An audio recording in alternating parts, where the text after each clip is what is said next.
আমার বাবার কষ্টের জীবন আমি তাকায় তাকায় দেখেছি। বাবায় কোমরে মাজায় গামছা লাগায় মানুষের বাড়ি কাজ করে খানা নিয়ে আস। এমনও ঈদের দিন গেছে একটা নতুন জামা আমার বাবায় দিতে পারে না। মাঝে মাঝে তাকায় দেখতাম আমার মায়ের কাছে বাবায় বসে বসে কান্না করে। আমি বলতাম, রে ও মা, বাবায় কেন কাঁদলো? মা বলতো, তোরে একটা জামা দিতে পারে নাই, দুঃখে তোর বাবায় কান্না করেছে। এমন কষ্টের জীবন বাড়ায়া তোমার ঘরে আসছি। জানির কারি সাহেব আজকে আল্লাহর কাছে দোয়া করে গেলেন, কিন্তু দেখে যেতে পারলেন না যে হাফিজুর রহমান কেমন হয়ে গেল। আমার হাত আর তার হাত এক জায়গায় নিয়ে এইভাবে উঠায়া উজানি বৈশা ঘরে বৈশা দোয়া করতেন, আল্লাহ আমার হাতের সাথে ওর হাতটাও তুমি কবুল করে নেও। আমি চাই ও ভালো একজন আলেম হবে আর একটা বড় মাদ্রাসা করবে। আজকে ঢাকার শহরে রমজানের শেষের দিকে মাদ্রাসা ঢালাই দিলাম 7,500 স্কয়ার ফিট ছাদ। মাদ্রাসা চলতেছে, কিন্তু কারি সাহেব দেখে যেতে পারলেন না সেই দোয়ার মাদ্রাসা। আমার বাবা মা জীবনে ভালো এলেম অর্জন করতে পারেনি, মাদ্রাসায় পড়তে পারেনি। কষ্ট করে করে, কত কষ্ট করে করে লেখাপড়া শিখাইলেন, মাদ্রাসায় পড়াইলেন। আমার চাচা দাদা বলেছিলেন, আর পড়ান লাগবে না, ছেড়ে দাও। আমার বাবায় যদি ঠান্ডা হয়ে যাইতেন, খোদার কসম এই পথে আর আসার কোনো সৌভাগ্য হতো না। উজানির জমিনে ঘুমন্ত কারি ইব্রাহিম রহমাতুল্লাহ আলাইহির 11 সন্তানের ছোট সন্তান কারি মঞ্জুর আহমদ রহমাতুল্লাহ আলাইহি আমার আব্বাকে এত ভালোবাসতেন। আমাদের বাড়িতে শত শতবার গিয়েছেন সেই কুয়াকাটা। একদিন কয়, সন্তানটারে আমার হাতে দাও। ঢাকা আসার পরে আমাকে নিয়ে আসলেন কচুয়া মাদ্রাসার ভেতরে।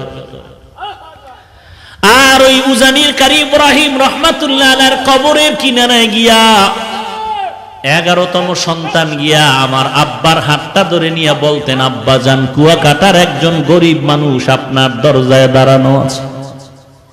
এই গরিব মানুষটা বড় মুখলেস মানুষ, বড় তাকওয়াওয়ালা মানুষ, আপনার মোহাব্বতের বান্দা। বাচ্চার মতো যেমন বাবার কাছে আবদার করে এমন আবদার করে, আব্বা জান, বাবা জান, এই গরিব মানুষটার সে কবর জিয়ারত করে, আল্লাহর কাছে একটু দোয়া করবেন, আল্লাহর কাছে বলবেন। আব্বা জান এখনো বলেন আর মাঝে মাঝে কান্না করেন। উজানির কারি মঞ্জুর আহমদ রহমাতুল্লাহ আলাইহি, যিনি চরমনায়ের বছরে 2 বার মাহফিলের স্টেজে সূরা হাশরের শেষ 3 আয়াত তেলাওয়াত করতেন, যার তেলাওয়াত এখনো ক্যাসেটে শুনলে চোখের পানি ধরে রাখা যায় না। এরে নবীর উম্মতের দল, গাছ একদিনে বড় হয় না, আস্তে আস্তে বড় হয়। মানুষ একদিনে ভালো হতে পারে না। জানির কারি সাহেব কারি মঞ্জুর আহমদ 11 জন সন্তানের সর্বশেষ সন্তান।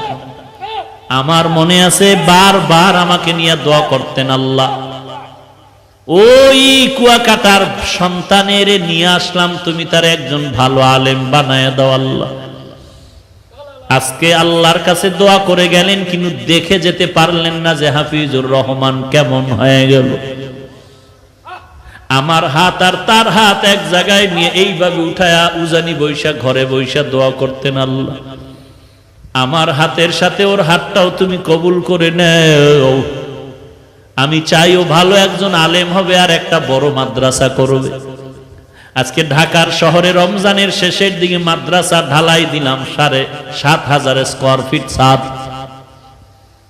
মাদ্রাসা চলতেছে, কিন্তু কারি সাহেব দেখে যেতে পারলেন না সেই দোয়ার মাদ্রাসা।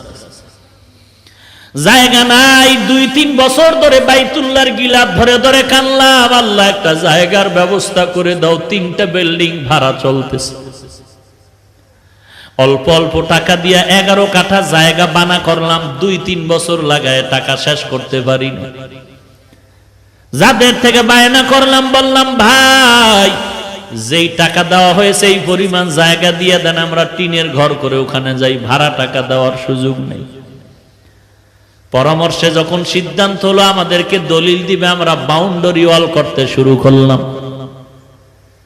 6 কাঠা জায়গা পাইলাম আর 6.5-7 কাঠা জায়গা পাইলাম না একই প্লটে। যখন বাউন্ডারি করতেছি জানি না আল্লাহর কুদরত, আল্লাহর কুদরত।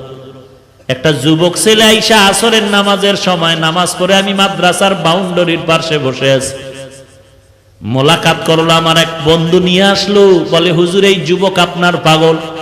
বলে হুজুর আমি 16টা বছর ঢাকার বারান্দায় বারান্দায় কাজ করছি আর ঘুমাইছি, কত কষ্ট করেছি।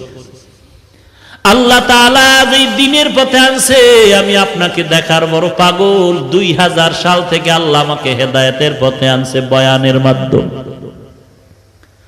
আমি 40 লাখ টাকা দিয়ে একটা মসজিদ বানাইছি, আপনি জুমা পড়া একটু আমার উদ্বোধন করে দিবেন।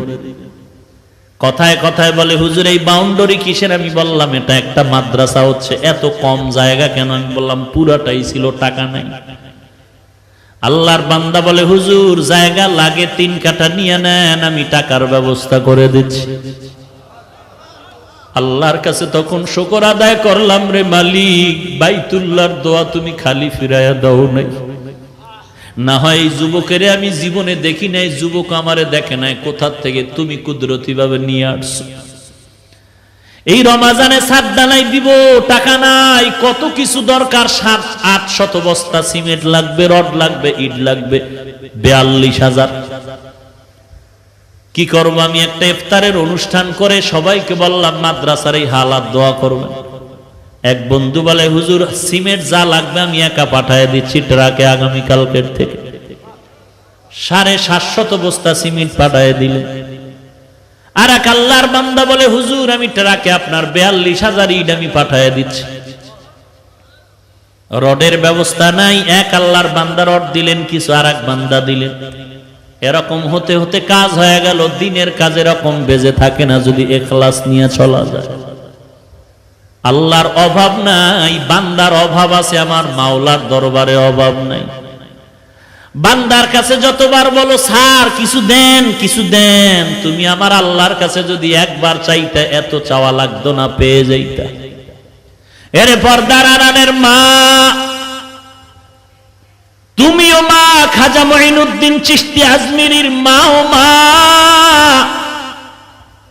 ও কচুয়া এলাকার মা তুমিও মা, বড় পীর আব্দুল কাদের জিলানীর মাও মা, কারি ইব্রাহিম রহমাতুল্লাহ আলাইহির মাও মা।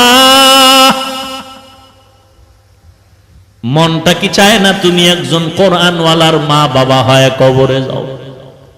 দুনিয়াটা কিছুই না রে মা। আজকে তোমারে মার্কেটে না নেলে স্বামীর সাথে ঝগড়া করো, মন মতো চাহিদা পূরণ না করলে ঝগড়া করো।